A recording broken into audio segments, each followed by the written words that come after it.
picture that was up there during the gospel reading is really funny because I've posted that picture on my Facebook page.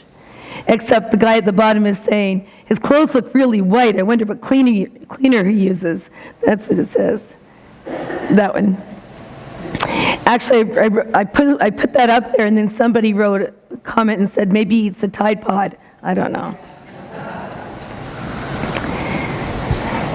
Jesus takes his inner circle, and they ascend up into a mountaintop. I don't know how far they went, and metaphorically, when they say a high mountain, it just means it could mean a higher spiritual plane they rose to. But they find themselves there.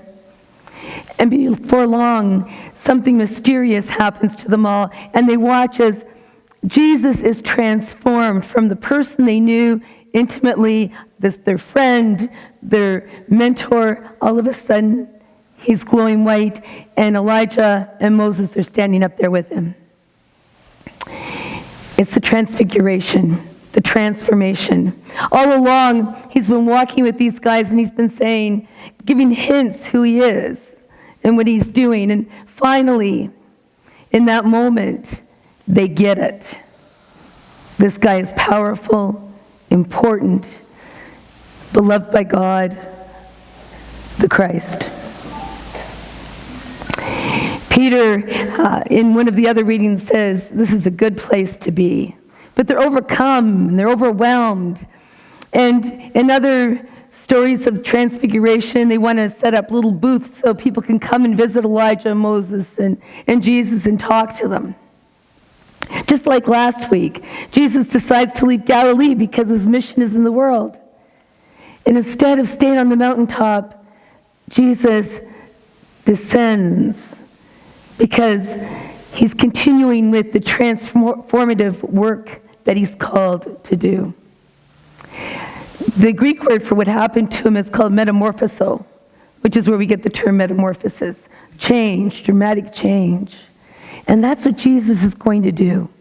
He's going to descend down that mountain with his inner circle, and he's going to begin a transformation of the world that no one has seen since then. So, here we are standing on the mountaintop with him. And we've seen the dazzling whiteness and the light and the voice of God saying, "This is my beloved Son." Where do we go from here? Where do you go in your own lives from here?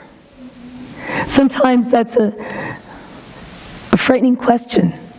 I don't know where we go. I don't know where I want to go.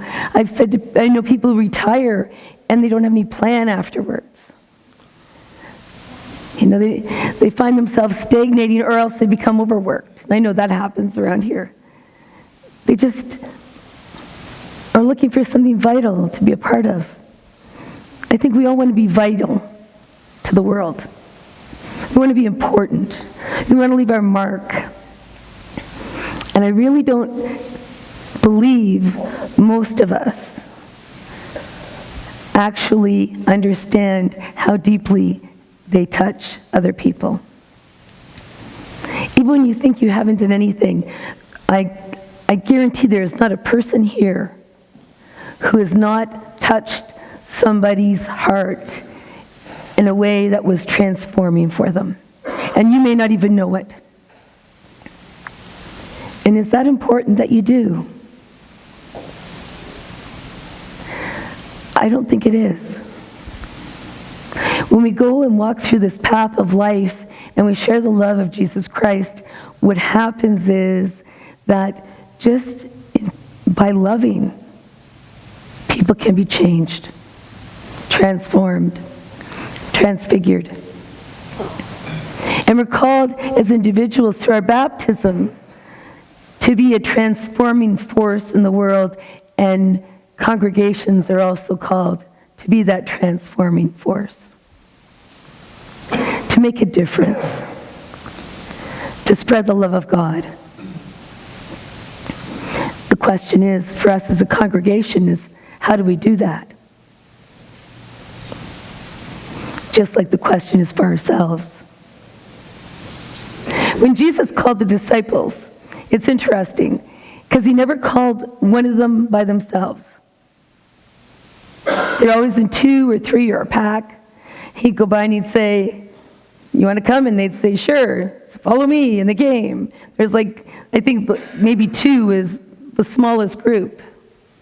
Because people are meant to be in community. We're our strongest when we're in community, when our families are healthy. That's where our strength is. And that's where the transforming work of Jesus Christ begins. What the disciples didn't know is when they descended from the mountain, not only was Jesus God's beloved, but they were called as well to be the beloved ones of God. And they were called to do the same work as Jesus Christ. They don't know it yet, but they will. It's coming. And it may take a resurrection for that to happen. It might. So today, as we go to vestry, my question for all of us is, how do we want to be a transforming force in the world? What kind of change will we like to see? Where does our power come from? And as I was doing that, I was thinking, I read an article because Donald Trump wants to have a show of power, like a parade. He wants to pull out all his military and the big guns and parade them down the street, so people can see how powerful the United States is.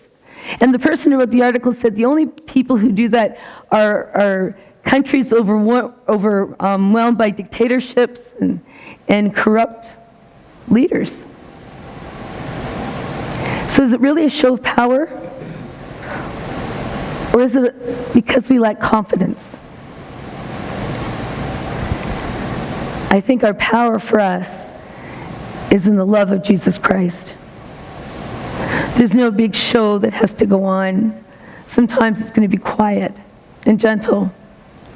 And other times it may be loud and boisterous. But the challenge for us is to descend from that mountain transfigured and continue the work that God intended for us. Amen.